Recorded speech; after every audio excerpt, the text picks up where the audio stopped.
menginsafi kepayahan, kesengsaraan dan keperitan hidup rakyat yang berpunca daripada wabak ini. Marilah kita dengan fikiran terbuka dan dada yang menerima bersepakat untuk menyelamatkan keluarga kita, iaitu keluarga Malaysia. Hidup adalah satu perjuangan yang tidak pernah kenal erti penghabisan. Keringat dan usaha yang dijana di setiap langkah, peniaga, penternak dan petani, anak-anak muda yang belajar bermimpi ke arah kemajuan, menggapai mimpi sehingga penghabisan, mengubah kehidupan generasi akan datang, membuka peluang yang lebih luas dan seimbang, membasmi kemiskinan melalui bantuan sara hidup kasih ibu NCER dan mengupaya rakyat melalui Empower NCER. Alhamdulillah lah dia dapat ringankan kita kan. Kita penoreh dapat bulanan pun tak tentu. Anak ramai ringankan sikit lah beban kan. Dan ikan hujan menangani kemiskinan masa hadapan melalui kecemerlangan pendidikan, menjamin masa hadapan yang lebih cerah untuk anak-anak orang asli, membantu pelajar dari keluarga B40 menyesuaikan diri dengan kaedah pembelajaran norma baharu. Saya pun memang tekanan lah, depression. Alhamdulillah, ulang kaji yang disediakan dan latihan disediakan memang membantu untuk saya mengulang kaji revision untuk SPM. Kalau tidak dipecahkan ruyung, manakan dapat sagunya? Dengan berkat usaha keras dan semangat yang tidak pernah luntur, mencapai segala yang mustahil, mengubah impian menjadi realiti. Empower NCER dan Jom Niaga NCER menyediakan peluang untuk rakyat meningkatkan kualiti kehidupan mereka. Sebelum join dengan Empower ni memang teruk lah, susah lah kan.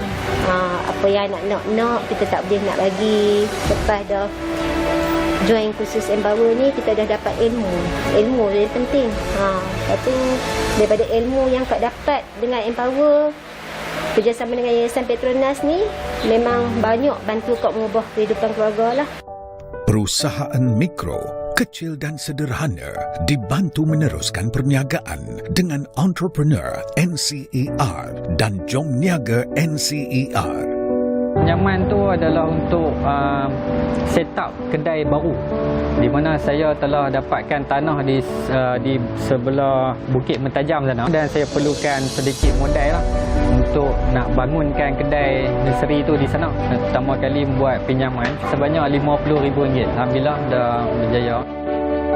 We do not have manufacturing for 1 year, but with the support from NCAR, we managed to pay the salary for 6 months. It really helps. We can survive, even though badly affected by COVID-19.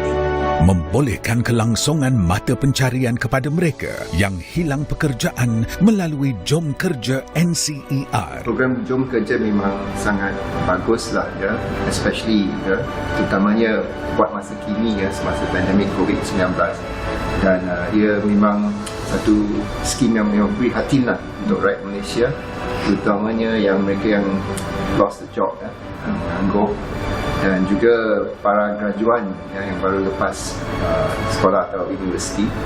Meningkatkan kemahiran graduan untuk melangkah ke alam pekerjaan melalui pemerkasaan bakat NDEM. Actually, saya baru graduate bulan 9 dan bulan Oktober saya dapat kerja ini.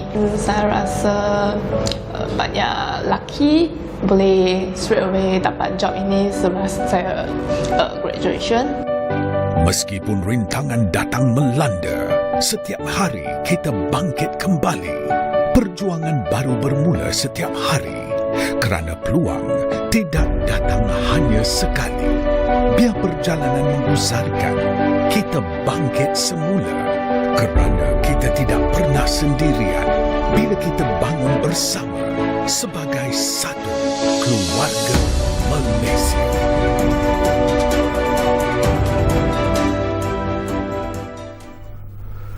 Salam bahagia, kita bersama lagi dalam Ruang Bicara yang dibawakan kepada anda tentunya di Bernama TV. Dan kalau kita saksikan visual yang ditayangkan tadi, yang merupakan satu visual yang cukup menarik dan berkesan sebenarnya. Dan itulah sebenarnya topik yang kita pilih hari ini di Ruang Bicara. Dan kita akan sembang-sembang berkaitan dengan topik ini bersama dengan 3 tetamu yang cukup istimewa sebenarnya yang sudah pun berada bersama saya di studio Ruang Bicara ini. Baiklah, topik yang kita pilih ialah program Modal Insan NCER, lahirkan penggerak ekonomi tempatan. Dan 3 tetamu yang sudah pun bersiap sedia bersama dengan saya. Kita ingin mengucapkan selamat datang dan juga jutaan terima kasih sebenarnya. Yang paling dekat dengan saya di sebelah kiri ini, kita mengucapkan jutaan terima kasih kepada yang berbahagia, Datin Syahdi Datuk Ahmad yang merupakan Ketua Bahagian Modal Insan Pihak Berkuasa Pelaksanaan Koridor Utara ataupun NCIA. Jadi Datin, apa khabar? Terima kasih. Khabar baik, Haji Syikawi. Sehat ya. Hari itu dah datang sebenarnya, tapi masa itu escort suami. Betul. Ni suami tak ada. Ya, hari ini saya datang sendiri. Okey. Dan kita juga ingin mengucapkan selamat datang kepada seorang lagi tetamu yang betul-betul duduk di tengah di antara 2 tetamu ini. Jadi selamat datang kepada Puan, betul ya saya sebut Puan ya. Kepada yang berbahagia Puan Syariah. Betul? Nelly Francis yang merupakan Ketua Pegawai Eksekutif Yayasan Petronas. Jadi mungkin lebih mesra dan kita panggil Nelly saja. Yes. Boleh? Terima kasih Tuan. Kata Nelly dari Sabah ya? Saya daripada Sabah. Dah lama berada di... Lama, dah lebih daripada dekat 28 tahun dah dengan Petronas. Okey. Jadi tapi masih boleh bercakap Sabah lah. Boleh. Saya selalu juga ke Sabah. Boleh. Okey, kita ada seorang lagi tetamu. Jadi terima kasih dan selamat datang juga kepada Puan Syariah. Syafinas Suhaimi, iaitu pengurus kanan Yayasan My Kasih. Jadi Syafinas, apa khabar? Khabar baik, alhamdulillah. Sorry tersasul tadi. Jadi semua syah. Semua S sebenarnya itu yang menarik. Jadi kita ada 4 S sebenarnya. Jangan lupa saya juga bermula dengan S, Syirkawi Jirim. Okey, ini satu topik yang saya kira cukup penting sebenarnya lah. Dan kita ingin juga mengucapkan jutaan tahniah kepada NCER kerana telah berjaya sebenarnya seperti apa yang kita lihat visual tadi. Itulah kejayaan yang dikongsikan oleh mereka yang terlibat dalam program Modal Insan NCER. Tapi mungkin menarik jugalah kalau kita mengetahui lebih mendalam lagi lah tentang program Modal Insan NCER ini dan tujuan ianya dilaksanakan sebenarnya. Datin, silakan. Terima kasih Haji. Mungkin benarkan saya berikan gambaran ringkas tentang apa yang kami lakukan di NCER. Mungkin Haji Syikawi tahu kami terdiri daripada 4 negeri, iaitu Perlis, Kedah, Pulau Pinang dan Perak. Betul. Dan wujud keadaan sosioekonomi yang tidak seimbang. Jadi antara pendekatan yang kami ambil adalah 3 serampang, iaitu 1 dengan mewujudkan projek-projek infrastruktur dan taman teknologi yang berimpak tinggi yang mewujudkan pekerjaan, juga menarik pelaburan both dalam dan luar negeri. Dan topik yang kita akan bincangkan pada hari ini adalah pelaksanaan program-program modal insan di NCER. Dan pendekatan ini adalah secara holistik dan bersepadu dan telah menghasilkan outcome dan pencapaian yang sangat signifikan. Dan kalau boleh saya kupas sikit video yang kita tonton tadi. Itu adalah cerita bagaimana keluarga Malaysia di wilayah utara tu yang telah menangani keadaan pandemik. Kita lihat penoreh getah yang tidak dapat keluar menoreh dan tidak ada pendapatan. Kita lihat pelajar-pelajar yang terpaksa melalui sekolah dalam keadaan PDPR mengalami tekanan. Kita lihat juga penjana-penaja kecil yang hanya dapat bertahan selama 3 hingga 6 bulan dengan aliran cash tunai yang tidak dapat melangsungkan perniagaan mereka. Dan juga kita nampak orang kehilangan pekerjaan daripada sektor-sektor seperti pelancongan dan juga graduan-graduan yang tidak dapat pekerjaan. So itu adalah antara pendekatan holistik yang kita laksanakan bagi menangani masalah-masalah yang ada, bagi memastikan mereka semua dapat meneruskan kelangsungan kehidupan dan juga memakmurkan keluarga mereka serta komuniti setempat. Langkah yang dilakukan oleh NCR seperti apa yang Datin sebut sendiri, apakah ianya dilakukan disebabkan oleh pandemik COVID-19 ataupun sebelum ini pun, sebelum kita mengalami pandemik COVID-19, sebenarnya program modal instan NCR ini sudah pun ada dan diperkenalkan sebenarnya? Ya, program ini telah diperkenalkan sejak lama lagi, tapi mulai tahun 2019 itu kita memulakan program yang lebih bersepadu dan holistik, dan kita juga ada pelan strategik yang menjangkau 5 tahun. Tetapi apabila pandemik melanda, kita dengan cepat mengadakan satu program khusus untuk menangani impak yang daripada pandemik ini. So program ini telah dilaksanakan sejak 2019 dan setakat ini ada lebih daripada 65,000 peserta daripada kalangan wanita, belia, orang asli, dan juga mereka yang mendapat pekerjaan, dan juga antara peniaga-peniaga mikro, kecil dan sederhana. Baik, kita juga ingin dapat pandangan daripada Puan Nelly sendirilah yang mewakili Yayasan Petronas. Kenapa Yayasan Petronas sendiri turut terlibat dalam program ini sebenarnya? Apa yang memberikan inisiatif, apa yang menggerakkan yayasan ini untuk bersama-sama dengan program ini? Kalau saya boleh mulakan, Tuan Haji, Yayasan Petronas adalah merupakan cabang tanggungjawab sosial korporat Petronas dengan misinya untuk meningkatkan kualiti kehidupan untuk masa depan yang mampan.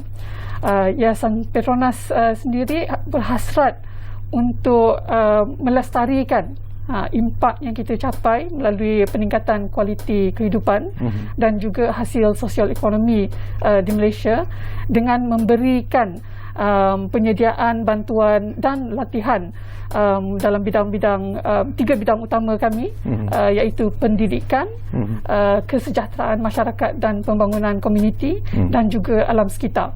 Dan kita lihat NCR dengan program-program yang dilakukan akan dapat membantu kami untuk mencapai hasrat Yayasan Petronas dalam menjalankan tanggungjawab sosial korporat kami. Okey, menarik. Syafinas mewakili Yayasan My Kasih. Barangkali soalan yang samalah seperti apa yang saya lontarkan. Saya juga nak dapat pandangan daripada Syafinas. Kenapa My Kasih sebenarnya juga turut terlibat dalam program ini? Apa yang ingin dilihat dan dicapai sebenarnya? Okay, Yayasan My Kasih terutama sekalinya adalah satu badan amal swasta yang ditubuhkan oleh Tan Sri Dr. Ngah Boon Kiat dan isterinya Puan Sri Jin pada tahun 2009 dengan tujuan khusus untuk membantu golongan B40 dari segi barang makanan asas dan juga pendidikan. Kaki tangan kami cuma 12 orang. Jadi beribu pejabat di PJ, dan antara aktiviti utama kami adalah untuk menyalur dana sumbangan daripada pihak syarikat, korporat ataupun individu kepada golongan penerima secara tanpa tunai, secara cashless melalui MyCard ataupun kad pintar My Kasih. Kaedah ini membenarkan kita untuk menjalankan ataupun melaksanakan program kebajikan secara efisien dan selamat, terutama sekali semasa PKP, apabila situasi begitu sukar untuk NGO dan juga para sukarelawan untuk menghantar baku makanan kepada keluarga yang terkesan. Untuk My Kasih, setelah 10 tahun lebih ditubuhkan, tahun ini merupakan tahun yang paling mencabarlah untuk kami kerana pandemik yang melanda Malaysia. Hampir 140 juta ringgit Malaysia disalurkan secara cashless melalui sistem ataupun program My Kasih kepada golongan terkesan. Dan ini adalah dijayakan oleh pihak korporat dan juga individu lah, dan pihak kerajaan. Secara keseluruhan My Kasih begitu terdorong untuk bersama-sama bekerjasama dengan pihak NCIA dan juga Yayasan Petronas kerana kita mempunyai visi dan misi yang sejajar untuk memberi impak kepada golongan B40, dan sekiranya program-program intervensi kami adalah dilaksanakan secara bersepadu, kita berharaplah impak itu akan lebih sustainable, lebih mampan. Okey, kita nak menyentuh Datin in terms of partnership lah, seperti apa yang Datin sebut, dan kita juga berbangga sebenarnya dengan Yayasan Petronas, dengan Yayasan My Kasih yang turut sama terlibat dalam program ini. Tetapi mungkin dari aspek dan juga dari dimensi yang lebih besar lagi, barangkali partnership dengan syarikat-syarikat swasta setakat ini? Apakah Datin melihat bahawa ianya mendapat sambutan yang begitu baik sekali dan itu sebenarnya menjadi antara kunci kejayaan kepada program ini? Okey, untuk menjawab soalan tu Haji Syakawi, izinkan saya bentangkan sikit tentang program-program yang ada yang diwujudkan di NCR. Satu, kita mulakan dengan program Kasih Ibu NCR. Ini satu program yang sangat signifikan dari impak tinggi. Ia memberi membantu wanita-wanita dan ahli keluarganya menangani kos sara hidup yang meningkat. Ya, kita menggunakan kad tanpa tunai bagi mereka membeli barang-barang harian dan juga rawatan kesihatan. Dan daripada program itu kita memberi keutamaan kepada mereka ini di kalangan miskin dan miskin tegar untuk mengikuti program Empower NCR yang mana memberi latihan kemahiran dan keusahawanan termasuk e-commerce. Jadi antara golongan B40 ini diberi latihan untuk membuka perniagaan kecil-kecilan, ya, sama ada menjual biskut, menjahit ataupun antara belia kita ajar mereka untuk membaiki motosikal, membaiki handphone. Jadi dengan kemahiran itu dan dengan motivasi yang diberikan, mereka dapat menjana pendapatan, ya. Dan kita juga ada program Jom Niaga yang mana menjadi satu program fast track. Sama juga konsepnya, memberi latihan, tetapi mereka peserta-peserta diberi starter kit supaya dalam keadaan tempoh yang sangat singkat mereka boleh terus menjana pendapatan. Dan antara bagaimana kita menjemput pihak swasta untuk berkolaborasi dengan NCIA adalah kita saling melengkapi, di mana bukan saja dari segi tajaan tetapi juga dari segi mungkin berkongsi experience dan juga mungkin ada program-program yang dilaksanakan oleh mereka yang kita dapat menambah berkongsi experience lah. Okay. So daripada program Jom Empower ini, kita juga itu adalah khusus untuk wanita, belia dan juga orang asli. Pada masa yang sama ada juga program-program yang memberi khusus kepada perusahaan mikro, kecil dan sederhana, ya, yang kita panggil program Entrepreneur NCR. Program ini adalah kolaborasi dengan beberapa bank, CIMB dan Agrobank, yang mana NCIA memberi top up 50% kepada kadar pinjaman. Banyak perusahaan kecil ini mereka tidak mampu untuk membuat pinjaman, dan lebih-lebih lagi pada masa kekangan di masa pandemik, mereka tidak ada aliran tunai. Jadi program Entrepreneur NCR ini membantu mereka mendapatkan working capital dan juga ada juga yang dapat mengembangkan perniagaan mereka. Ya, melalui program ini kita juga mendapat memberi development kepada SME tersebut. Dan selain daripada itu, kita juga ada program NTAP dan juga Jom Kerja yang memberi peluang kepada graduan-graduan yang tiada ada pekerjaan dan juga mereka yang kehilangan pekerjaan. Ya, kita lihat banyak sektor-sektor pelancongan yang terpaksa melepaskan pekerja mereka. Jadi program NTAP dan Jom Kerja ini memberi insentif dari segi subsidi gaji untuk bukan saja memberi industri ini peluang untuk mewujudkan pekerjaan, tetapi memberi pekerjaan kepada mereka yang memerlukan. Ya, dan ada padanan di mana antara industri yang memerlukan dan juga graduan, dan kita berikan upskilling kepada mereka supaya mereka dapat memenuhi keperluan industri, lebih-lebih lagi di sektor yang bersektor tinggi, ya. Dari segi ini juga Datin, barangkali penting jugalah dia ketahui dari segi pemilihan mereka yang dipilih untuk menyertai program ini. Apakah ada kriteria-kriteria tertentu ataupun pemilihan itu dibuat secara terbuka ataupun macam mana? Program-program kami semua terbuka kepada B40 khususnya. Hanya untuk golongan B40, khususnya, dan juga perusahaan mikro dan juga sederhana. So satu lagi program yang perlu saya sebutkan adalah program Empower Academic. Ini adalah satu program yang khas yang kita adakan untuk menangani kemiskinan masa depan. Kerana melalui pendidikan, kerana kita percaya apabila pelajar-pelajar yang daripada keluarga B40 yang lemah pendidikan, mereka diberi bantuan tuition, sasiah dan juga motivasi, mereka dapat mencapai kepesanan cemerlang. Dan suka saya kongsikan pada tahun lepas SPM 2020, ramai daripada pelajar kita yang 97% daripada mereka telah lulus, menunjukkan kadar lulus yang lebih tinggi daripada kadar lulus kebangsaan. Dan pada masa yang sama, mereka yang menduduki perusahaan tahun lepas lebih daripada 87% daripada mereka telah mendapat penempatan di universiti-universiti dan juga meneruskan pelajaran ke tingkatan 6. So ini menunjukkan mereka mempunyai harapan masa depan yang lebih baik. Betul. Dan untuk program ini pula kolaborasi kami dengan MyKasih adalah untuk program untuk murid-murid orang asli, ya, di mana MyKasih membawa program-program seperti robotik STEM yang menarik minat kepada pelajar murid-murid ini untuk hadir ke sekolah dan mengikuti pelajaran.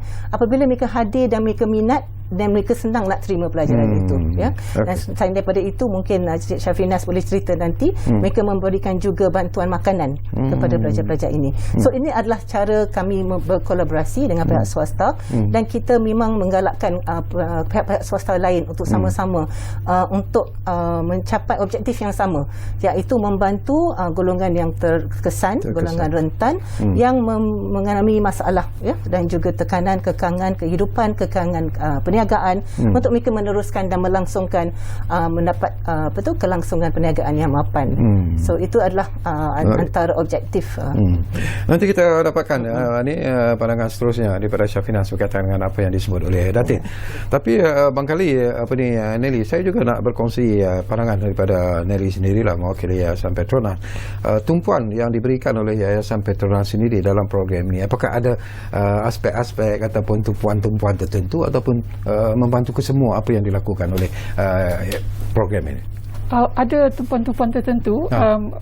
Bidang pendidikan adalah salah satu cabang yang kami sangat-sangat titik beratkan dan tujuannya adalah untuk menggalakkan pembangunan dan juga kemajuan modal insan melalui penyediaan bantuan dan latihan pendidikan. Dan inilah bidang kerjasama yang kita buat dengan NCIA, dan matlamat utama Yayasan Petronas adalah untuk meningkatkan minat pelajar-pelajar di dalam bidang STEM. Dalam masa yang sama kita juga bekerjasama dengan para guru untuk meningkatkan kebolehan mengajar STEM dalam suasana yang lebih menarik dan seterusnya menyumbang kepada peningkatan pelajar-pelajar yang enroll dalam bidang STEM. Ya. Melalui program Empower NCR Academy yang sedang berjalan sekarang ni, bermula daripada bulan Mac awal tahun ini sehingga Oktober tahun depan. Seperti yang Datin sebutkan sebentar tadi, ini adalah usaha kami untuk sama-sama membantu membasmi kemiskinan masa hadapan dan juga mewujudkan masyarakat yang seimbang, di mana pembangunan akademik dan juga pembangunan sahsiah peribadi untuk membantu pelajar-pelajar ini lebih confident untuk menghadapi pembelajaran dan juga masa hadapan. Dan mereka yang kita bantu adalah 90% daripadanya adalah merupakan pelajar-pelajar yang memerlukan bantuan dalam bidang pendidikan. Bila disebut tentang memerlukan bantuan itu, maksudnya apa? Grade C dan below. Grade C dan below, dan mereka adalah daripada keluarga B40, di mana kalau bantuan tuition yang Datin sebutkan tadi tidak diberikan, kemungkinan besar pelajar-pelajar begini tidak akan mendapat kualiti pembelajaran yang mereka perlukan. Setakat ni ada tak jumlah pelajar-pelajar yang terlibat dalam program ni? Tahun yang selepas ni kita membantu 750 pelajar di bawah tajaan Yayasan Petronas dengan bekerjasama dengan NCIA, dan kita baru sahaja menyambung untuk menyumbang untuk membantu 1,000 pelajar lagi daripada kawasan yang sama. Baik. Jadi Syafinas, peranan yang dimainkan oleh Yayasan MyKasih, mungkin ingin menambah dengan apa yang disebut oleh Datin tadi. Saya ingin tambah sikit berkenaan apa yang Datin sudah beritahu. Yayasan MyKasih memberi tumpuan khusus untuk program Empower Answer ni, untuk memastikan setiap pelajar B40 di bawah program Empower Answer mempunyai pemakanan yang secukupnya. Jadi allowance bulanan diberi kepada setiap pelajar melalui kad pintar supaya boleh membuat pembelian makanan dan minuman di kantin sekolah, dan alat tulis dan barang pembelajaran untuk kelas semua agar cukup dan memadai. Jadi pelajar ataupun murid-murid boleh fokus memberi tumpuan sepenuhnya di dalam kelas. Tumpuan My Kasih juga adalah untuk memastikan sekolah itu dilengkapi dengan keperluan untuk pembelajaran abad ke-21. Jadi makmal komputer, projektor LCD dan komputer riba dan sebagainya diberi kepada sekolah-sekolah di bawah program Empower Answer supaya guru-guru boleh membuat pengajaran ataupun sukatan menggunakan modul-modul digital yang terbaru lah, sukatan yang terbaru. Yayasan My Kasih juga membangunkan pembelajaran STEM seperti Yayasan Petronas juga, dan tambahan pula dengan laman aquaponik. Laman aquaponik ni adalah kira macam outdoor classroom, membawa pelajar keluar untuk membelajar sains ataupun matematik, dan juga memupuk semangat untuk kemahiran untuk membuat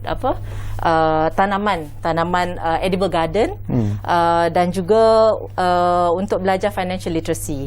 Jadi celik kewangan. Kami juga mungkin setakat ini sudah lebih 7,000 pelajar. 7,000 semenjak tahun 2019, 7,700 pelajar sudah diimpak melalui program Empower Answer My Kasih. Dan insya-Allah tahun depan ini akan berlanjutan lah komitmen My Kasih kepada program Empower Answer.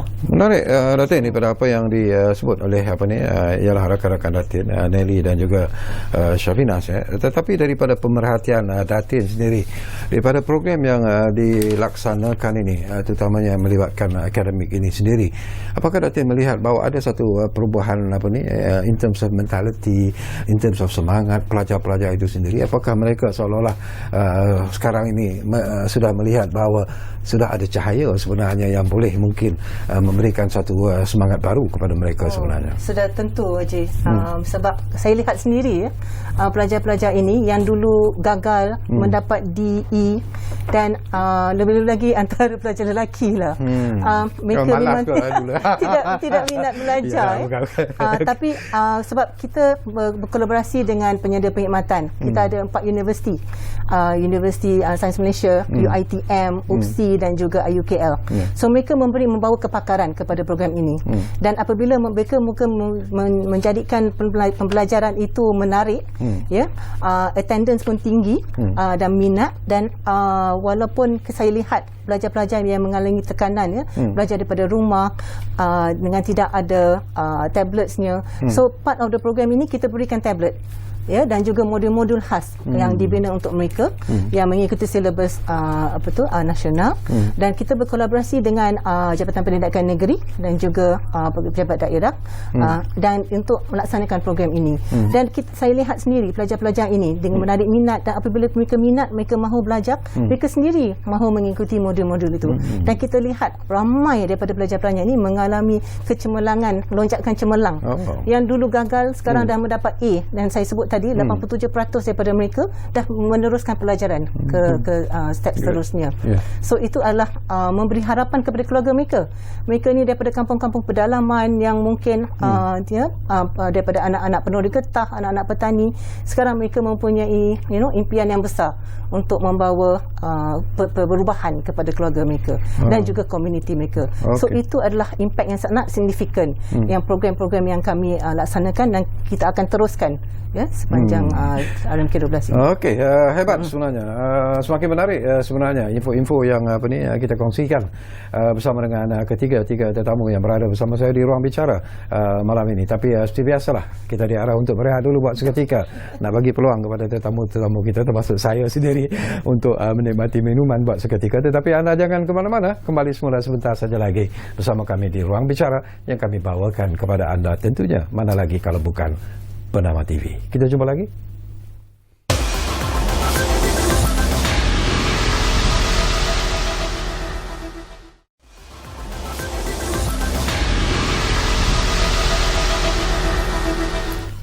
Baiklah, terima kasih kalau anda masih lagi bersama kami di ruang bicara ini, dan kita masih lagi sebenarnya bercakap tentang isu yang cukup penting dan menarik dan juga relevan sebenarnya, iaitu program modal insan NCER, lahirkan penggerak ekonomi tempatan. Dan tentunya kita masih lagi bersama dengan 3 tetamu yang istimewa, Datin Syahdi Datuk Ahmad, Syariah Nelly Francis dan juga Syafina Suhaimi yang menemani saya di studio ruang bicara hari ini. Baik, mungkin menarik juga Datin, kalau kita tumpukan kepada satu lagi pembangunan modal insan. Kali ini kita nak tumpukan kepada the special group community orang asli NCER. Boleh kita kongsi bersama dengan Datin? Okey, ya. Orang asli ni adalah komuniti yang memang special dan agak komuniti di negeri Perak terutamanya adalah agak besar. So kami ada berbagai program untuk mereka, termasuklah program Empower Academy yang kami laksanakan bersama kolaborasi dengan Yayasan My Kasih. Untuk program ini kita berikan khusus kepada murid-murid darjah 5 dan darjah 6. Kita ajar simple 3M, membaca, menulis dan mengira. Kenapa? Kerana ini bagi memastikan mereka mendapat keyakinan dan boleh belajar, menulis dan mengira untuk mereka terus ke darjah 6 dan seterusnya masuk ke sekolah menengah. Kerana silibus di sekolah menengah adalah silibus perdana seperti pelajar-pelajar lain. Jadi ini mengurangkan mereka yang akan keciciran, ya. Dan sama konsepnya, apabila mereka dapat meneruskan pelajaran dan hopefully mereka akan dapat mendapat kehidupan yang lebih baik. Untuk belia dan wanita pula, kita ada program Empower NCR, latihan kemahiran dan keusahawanan. Sama seperti komuniti BB40, untuk orang asli ni kita ada program-program khusus yang kita customize untuk mereka. Kita ajar jahitan, memasak, membaiki motorbike, dan kita ada satu projek khas, projek perintis yang kita laksanakan di Latar Kinjang di Perak. Mungkin Haji Syikawi biasa tengok waterfall yang tinggi kalau kita melalui Lebuh Utara Selatan. Di situ ada komuniti asli dalam 1,400 daripada mereka. So projek perintis ini kami bertujuan untuk membawa pendekanan model baru untuk menangani kemiskinan di situ secara holistik dan bersepadu dan di in situ, bermakna di dalam komuniti tersebut. So apa yang kita laksanakan, kita tambah baik fasiliti di situ, air terjun, kawasan Taman Rimba, Eko Rimba Datar Kinjang, supaya lebih menarik tumpuan dan juga ada lebih banyak aktiviti ekonomi di situ. Dan apabila ada banyak ekonomi aktiviti, dan barulah orang asli komuniti di sana dan boleh juga mengambil bahagian. So kita ada malim gunung yang boleh membawa pelancong untuk mendaki gunung ataupun menikmati waterfall. Kita ada belajar jurusan jurugambar, ya, jadi apabila pelancong datang bolehlah so antara creating economic activity antara orang asli ini. Dan kita bangunkan bersama dengan komuniti tersebut satu koperasi orang asli Latar Kinjang, dan kita mendapat nasihat daripada seorang daripada komuniti mereka sendiri juga, Profesor Bohari Belatun, seorang Dean di Universiti Sains Malaysia, yang beri nasihat yang mana kita akan mewujudkan satu keadaan di mana mereka dapat berdiri dengan sendiri. Jadi apabila koperasi tersebut dapat menjana income, mereka dapat memusnahkan modal mereka dan dapat terus mengembangkan komuniti tersebut. So program-program ini dijalankan secara serentak, sementara ditambah baik fasiliti-fasiliti tersebut, program-program modal insan ini dijalankan. Dan ia telah menunjukkan hasil di mana setakat ini antara anggaran income yang saya dapat rekodkan adalah lebih kurang 1,400 setiap seorang. So itu adalah satu lonjakan yang agak tinggi, ya. Kalau berbanding dengan tiada pendapatan ataupun pendapatan sikit yang tidak sustainable. So inilah satu model yang kita harap jika berjaya dapat direplikasikan di tempat-tempat lain. Dan yang specialnya tentang program ini, ia diilhamkan sendiri oleh Yang Berhormat Menteri dan Perdana Menteri Ekonomi, iaitu Datuk Seri Tok Pah, ya. So kita sangat-sangat berharaplah bahawa projek ini akan berjaya dan akan menjadi satu model yang akan kita boleh replikasikan. Untuk Barangkali agaknya lah ini pun saya nak dapat pandangan daripada Nelly lah, peranan yang dimainkan oleh Petronas. Saya tertarik hati sebenarnya dengan program Empower NCR, bukan saja ekonomi tetapi yang penting sekali adalah tumpuan yang diberikan kepada latihan kemahiran dan keusahawanan itu sendiri. Jadi apakah bagaimana Petronas menyesuaikan situasi dan juga bisnes Petronas itu sendiri dalam usaha untuk membantu dan sekaligus memberi impak kepada program ini? Tujuan kita adalah untuk membantu golongan B40. Di Yayasan Petronas sendiri, kami salah satu daripada program utama kami adalah program Mekar, Memampan Ekonomi Asas Rakyat, yang telah bermula daripada tahun 2019, di mana kita membantu lebih daripada 3,400 beneficiaries untuk dalam masa 2 tahun melalui program-program untuk membantu mereka latihan teras dan juga keperluan asas yang kami berikan supaya mereka dapat memajukan perniagaan mereka. Sebab kita bagi juga exposure kepada rangkaian perniagaan untuk mereka dapat mempelajari apa yang perlu mereka pelajari untuk membangunkan lagi perniagaan mereka. Setakat 31 Oktober tahun ini, program Mekar telah berkembang ke 8 buah negeri dengan lebih daripada 5,000 beneficiary yang telah membantu kami untuk mencapai matlamat awal program Mekar yang telah ditetapkan daripada 2019. So dengan Empower NCR ni, latihan keusahawanan adalah program yang kita jalankan seperti yang Datin mention tadi. Ada yang terlibat dalam program jahitan, membaiki motor, membuat pastry, dan peserta-peserta ini juga mendapat peluang untuk menjual produk-produk mereka yang mereka hasilkan dan juga perkhidmatan yang mereka berikan kepada lebih daripada 1,000 orang peserta yang telah mendapat manfaat, terutamanya dalam negeri Kedah sendiri. Untuk negeri Kedah, kami menaja peserta-peserta daripada 5 daerah, Yan, Baling, Pendang, Kuala Muda dengan Sik, dan melalui kejayaan yang telah kita tengok, Yayasan Petronas telah bersetuju untuk meluaskan lagi bantuan ke negeri Perak untuk membiayai 400 peserta lagi di 2 daerah, Larut Matang, Serama dengan Batang Padang. Batang Padang. Dan ini memang mendukung aspirasi Yayasan Petronas untuk membantu golongan B40 melepaskan diri mereka daripada kepompong kemiskinan. Ya, terima kasih Syafinas. Apakah berpuas hati dengan apa yang dilaksanakan setakat ini, ataupun ada lagi visi yang ingin sebenarnya dicapai oleh My Kasih dalam program ini sebenarnya? Kalau boleh saya panjangkan sikit topik keusahawanan yang baru saja kita berbincang. My Kasih Foundation juga melaksanakan program keusahawanan Mekar bersama Yayasan Petronas di Kuala Nerus di Terengganu, bersama 45 peserta wanita. Dan pada pendapat saya, program seumpama ini memang harus diteruskan kerana golongan wanita B40 ini dapat peluang untuk merealisasikan cita-cita dan aspirasi diri dan meningkatkan taraf hidup mereka secara langsung. Anak-anak juga akan diberi peluang untuk keluar daripada belenggu kemiskinan. Salah satu cerita yang peserta wanita Mekar dari Kuala Nerus, nama Cik Yah, Cik Nur Faizah, Cik Yah. Dia memang pandai dalam bidang urutan dan pembuatan minyak urut. Tapi masa PKP tak bolehlah nak urut kan. Jadi income dah terjejas. Jadi fokus dia bertukar kepada pembuatan minyak dan terus untuk menjual minyak tu keluar daripada Kuala Nerus. Jadi dia punya shift minyak urut. So daripada tak boleh urut, dia fokuskan tukar strategi bisnes. Bisnes beliau untuk mengalir kepada pembuatan minyak urut. Sebelum program Mekar, Cik Yah ni adalah anak 7.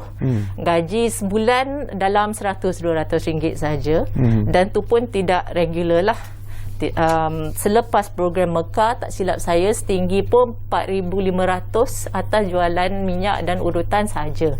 Jadi sekiranya ada kemahiran dan yang boleh ditambahbaikkan oleh strategi bisnes dan juga pertolongan ataupun pendorongan daripada tenaga jurulatih dan juga kemahiran yang lain yang boleh menambahbaikkan bisnes.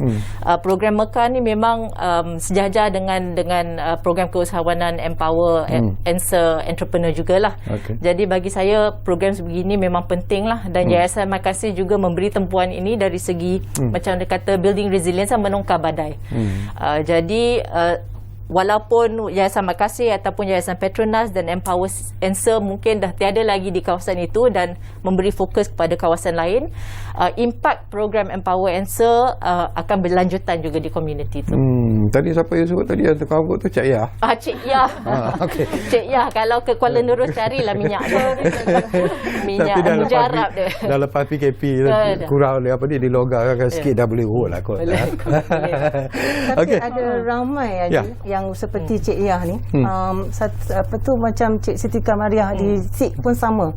Melalui program ini dia dulu antara penerima kasih ibu, sekarang melalui program Empower dia belajar menjahit, dia mendapat alat menjahit, melalui perniagaan e-commerce dia di SIK Kedah dia dapat menjual kepada satu klien di Johor Bahru. Hari itu saya jumpa dia bagi tahu saya. So dengan semangat dan motivasi saya sendiri berasa inspired dengan dia. Dan dia tidak seorang, dan mungkin saya boleh kongsikan antara outcome program ini. Dia adalah mungkin Datin boleh link sekali dengan apa yang disebut sebagai apa ni mengembangkan perusahaan mikro dan juga PKS. Saya kira mungkin ada kaitannya sebenarnya. Ya, betul. So balik kepada Cik Siti Kamariah ni, dia dengan peningkatan pendapatan daripada jualan tu, apabila PKP dia tidak dapat menjahit kerana tidak ada pelanggan, dia menukar kepada membuat biskut. Dan Yayasan Petronas adalah antara klien terbesarnya kerana Yayasan Petronas telah membeli hamper-hamper biskut untuk diberi kepada pelanggan-pelanggan mereka, dan Cik Siti Kamariah ni adalah antara pembekal. So dia mereka cepat, dan kita mungkin rasa diorang ni mungkin cuma hanya perlukan peluang sahaja. Dan apabila kita beri peluang dan mereka mendapat motivasi tu, mereka sendiri akan bersemangat untuk menjayakan perniagaan mereka. Dan sekarang dia dah ada Facebook, dia ada akaun Shopee, dia sudah menjual jahitannya dan biskut-biskutnya ke merata Malaysia. Dan dengan pendapatan dia mendapat RM5,000 kalau tak silap saya selepas bulan puasa hari itu dengan menjual biskut. Dia membeli motorbike untuk anaknya, dan anaknya sekarang menjadi rider. So sama-sama bersemangat untuk memulihkan keadaan sosioekonomi keluarga mereka. So dia adalah antara daripada 6,000 peserta yang telah memula program Empower ni. Dan secara berkelompok mereka telah menghasilkan lebih daripada 45 juta pendapatan di kalangan komuniti ini. Dan yang lebih memberi semangat kepada kami adalah di golongan B40 ni, perusahaan kecil-kecil daripada rumah mewujudkan 1,200 pekerjaan di kalangan komuniti mereka. So itu memang meningkatkan komuniti setempat. So dan kita dengar akibat daripada pandemik ini, in fact Jabatan Statistik Negara juga menunjukkan bahawa 20% daripada mereka dari kalangan M40 dan T20 turun menjadi B40. Tetapi daripada program Empower dan Niaga, kita melihat hampir 900, lebih daripada 900 setakat ini keluar daripada paras garis kemiskinan, dan 300 daripada mereka dah masuk ke golongan B40 dan T20. So kami sangat-sangat bersemangat kerana ini adalah yang menjadi mendorong kami untuk lebih turun padang, lebih mencari peserta-peserta, kerana kalau nak daripada 5,000 ni yang sudah mula dapat menunjukkan peningkatan pendapatan, ramai lagi yang boleh mengikuti program ini. Kita ingin menyentuh sikit Datin, perubahan yang terpaksa kita hadapi ketika inilah ialah kita bercakap tentang digital economy, kita bercakap tentang digitalization dalam semua aspek pekerjaan dan sebagainya. Apakah ini juga diberi penekanan sebenarnya dalam program ini dalam usaha untuk mengubah pendekatan peserta peserta dalam program? Ya, sudah tentu.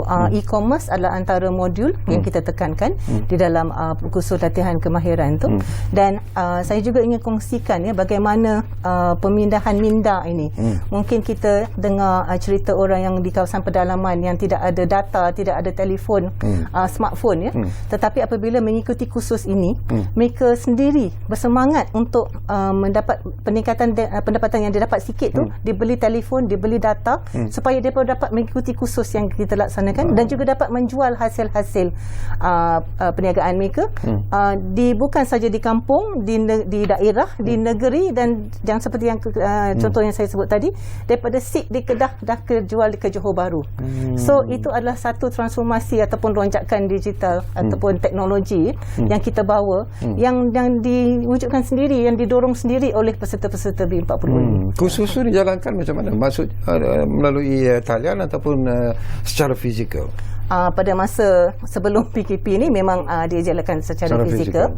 Kita ada pusat-pusat empower di 30 daerah di negeri 4 negeri ini, dan kita juga berkolaborasi dengan penyedia perkhidmatan seperti Gakmara, Institut Kemahiran, dan kursus-kursus ini kursus-kursus asas diberi melalui kursus pada hari Sabtu dan Ahad untuk membolehkan mereka, ibu-ibu ni especially untuk hadir ke kelas. Tetapi masa PKP kita mendapat banyak permintaan untuk kursus-kursus ini diteruskan. Jadi kami memikirkan cara untuk kreatif untuk memastikan program-program ini dapat diteruskan. So apa yang kita lakukan, kerjasama dengan penyedia perkhidmatan kami, kita sediakan contohnya kalau kursus memasak, kita sediakan bahan-bahan masak tu dan kita hantar kepada rumah mereka. Guru-guru pengajar ini akan rekod video cara memasak sesuatu hidangan dan dihantar melalui WhatsApp, dan juga apabila mereka terima, mereka cuba membuat sendiri, dia ambil pula video hasil kerja mereka dan hantar kepada tengah pengajar untuk mendapatkan penilaian. Dan mula-mula kita ingat mungkin ini mereka ni tak ada data, tak ada phone seperti saya sebut tadi, tapi sebab dia didorong untuk minat dan keyakinan dan mahu memperbaiki keadaan sosioekonomi mereka, mereka yang telefon dan tanya bila nak ada kursus lagi, bila nak ada kelas lagi. Dan alhamdulillah kita lihat pendekatan ini membawa hasil, kerana apabila PKP selesai, in fact semasa PKP pun kita dah nampak mereka ni terus mendapat income dan mereka menjual hasil mereka melalui talian. So itu adalah satu impact daripada program ini yang sangat-sangat berjaya. Yang sangat berjaya. Okey, Nelly, kalau kita dengar daripada apa yang disebut oleh Latin, ini merupakan satu pencapaian yang cukup hebat sebenarnya melalui program Modal Insan NCER, dan mereka yang berada di utara tanah air boleh dianggap sebagai bertuah sebenarnya dengan pelaksanaan program ini. Tetapi apakah visi Yayasan Petronas sendiri, kalau ini boleh dijadikan sebagai asas kepada satu kejayaan yang cukup cemerlang, apakah Petronas mungkin akan mengembangkan sayapnya untuk mengadakan program ini mungkin di lain-lain negeri, di selatan, di Sabah, Sarawak dan sebagainya, khususnya Sabah. Orang Sabah mesti tolong orang Sabah. Terima kasih Tuan Haji. Seperti yang saya sebutkan tadi, program kita bermula, Syafinas mention tadi, daripada Mekar di Kuala Nerus. Lepas tu kita join NCIA untuk buat Mekar di Kedah. Dan saya sebutkan tadi, sekarang ni dia dah diperluaskan ke 8 negeri. So kita akan pergi ke Perak. Kita dah start buat dekat Sabah, tapi Sabah punya the basic infrastructure punya provision. Kita juga di Johor. Kita juga bekerjasama dengan ISA untuk membantu golongan yang sama di Pahang, Terengganu dengan Kelantan. Dan suka saya sebutkan, memanjangkan daripada apa yang Datin ceritakan tadi tentang bagaimana kita membantu memperluaskan perniagaan peserta-peserta yang ada. Setiap tahun musim festif, Yayasan Petronas akan buat sentuhan kasih di mana kita memberi bantuan makanan kepada keluarga-keluarga yang memerlukan untuk mereka dapat sama-sama merayakan perayaan-perayaan seperti Aidilfitri. So dalam masa Aidilfitri yang baru lepas, almost 6,000 balang kuih telah ditempah daripada peserta-peserta Empower NCER untuk dibekalkan bukan sahaja di Kedah seperti yang Datin sebut tadi ke Johor. Sama juga dengan peserta-peserta daripada Kuala Nerus dan peluang ini telah membuka minda dan hati seperti yang Tuan Haji mention tadi untuk para peserta ini realise bahawa mereka boleh pergi jauh. So dalam kita memberi sentuhan kasih barang-barang makanan, balang kuih yang kita bagi tadi, bukan kuih sahaja. Ada peserta yang buat percetakan, so dia printkan label untuk kita. Ada peserta yang buat perniagaan logistik, dia sebenarnya yang membantu kita logistik untuk menghantar semua barang-barang produk yang kita berikan untuk sentuhan kasih ke seluruh negeri-negeri yang kita perli, kita bantu, melibatkan lebih daripada 2,800 keluarga yang kita beri. Semuanya dibekalkan atau disalurkan daripada peserta-peserta NCER Kedah dengan Kuala Nerus. Okey, kita hampir di penghujung sebenarnya, Syafinah. Tak banyak lagi masa yang tinggal. Jadi ada lagi apa-apa yang ingin Syafinah sampaikan dalam masa yang semakin suntuk sekarang. Okay. Mungkin saya nak tambah sikit dari segi pendekatan kepada orang asli di kawasan pedalaman yang juga tidak ketinggalan dari segi arus digital, digitalization. Masa musim PKP ni amat aktif lah mereka mencari signal dalam hutan ni nak berkomunikasi tentang keusahawanan ataupun aktiviti peladangan dan sebagainya untuk mengeluarkan produk mereka ke pasaran luar. Jadi orang asli di kawasan pedalaman juga sanggup menghantar anak-anak mereka untuk menghadiri kursus vocational dan membawa ilmu itu balik kepada kampung untuk membangunkan seluruh komuniti dari segi aktiviti sosioekonomi lah. Jadi kita tidak juga fokus ke kawasan bandar tapi juga kawasan luar bandar. Alhamdulillah, menarik. Baik, kita di penghujung, tak banyak lagi masa yang tinggal Syadi. Tadi kata penerbit ada boleh kurang 3 minit ke apa lagi. Jadi mungkin adil lah kalau Datin Syadi sendiri di penghujung ini, apa harapan Datin, apa lagi yang ingin Datin lakukan, apa lagi yang ingin Datin capai melalui program Modal Insan NCER ini untuk lahirkan penggerak ekonomi tempatan. Okey, kita telah banyak menceritakan tentang impak daripada program-program modal insan yang dilaksanakan. Dan sebagai salah satu daripada koridor ekonomi, NCIA mengharapkan penuntukan daripada kerajaan dan juga kolaborasi dengan pihak swasta. Dan berdasarkan kepada impak program-program yang telah dilaksanakan dan dengan kekangan keuangan yang agak terhad, harapan saya adalah lebih banyak peruntukan diberikan kepada program-program yang telah menunjukkan impak dan hasil. Seperti yang telah kita tunjukkan di dalam video tadi dan juga di dalam perbincangan kami. Dan saya harap supaya golongan rentan yang terkesan akibat daripada pandemik ini dapat meningkatkan pendapatan, mewujudkan kemahiran keusahawanan dan juga mewujudkan pekerjaan. So itu adalah antara 3 objektif utama kami di NCIA. Dalam bajet 2022 baru-baru ini yang diumumkan oleh Yang Berhormat Menteri Keuangan, ada tak tambahan bajet sebenarnya untuk NCIA secara keseluruhannya? Ada, alhamdulillah. Tapi kalau dapat lebih banyak lagi program yang boleh kami laksanakan, lebih ramai lagi rakyat dan keluarga Malaysia di utara itu dapat mendapat manfaat daripada program-program. Tapi ada tak sokongan daripada syarikat swasta untuk mendapatkan sokongan atau bantuan keuangan dan sebagainya? Itu kita bermula dengan Petronas, Yayasan Petronas dan Yayasan Makasih. Itu antara kolaborasi kami yang kami mulalah. InsyaAllah mungkin kita boleh kembangkan nanti. Okey, baik. Setinggi-tinggi terima kasih kepada Datin Syadi, terima kasih kepada Nelly ataupun Syariah Nelly Francis, dan tentunya setinggi-tinggi terima kasih kepada Syafinah Suhaimi kerana sudi bersama kita di ruang bicara ini. Banyak lagi sebenarnya yang boleh kita bincangkan, tapi mungkin Datin di masa yang akan datang kita duduk lagi di ruang bicara ini untuk bercakap lebih mendalam lagi, kerana ketika itu mungkin lebih hebat sebenarnya pencapaian yang akan dilaksanakan melalui program Modal Insan NCER ini, dan itulah yang ingin kita kongsikan bersama dengan bukan saja mereka yang terlibat dalam program ini, ini, tetapi penting juga untuk diketahui oleh umum secara keseluruhannya. Terima kasih kepada anda semua yang menumpukan perhatian bersama kami di Ruang Bicara ini, dan jangan lupa kita masih lagi menghadapi pandemik COVID-19. Patuhi SOP yang telah pun ditetapkan, dan selalulah ingat pesanan kami, kita jaga kita jaga keluarga kita, dan yang penting kita jaga negara kita, dan kita akan jumpa lagi, insyaAllah. Terima kasih.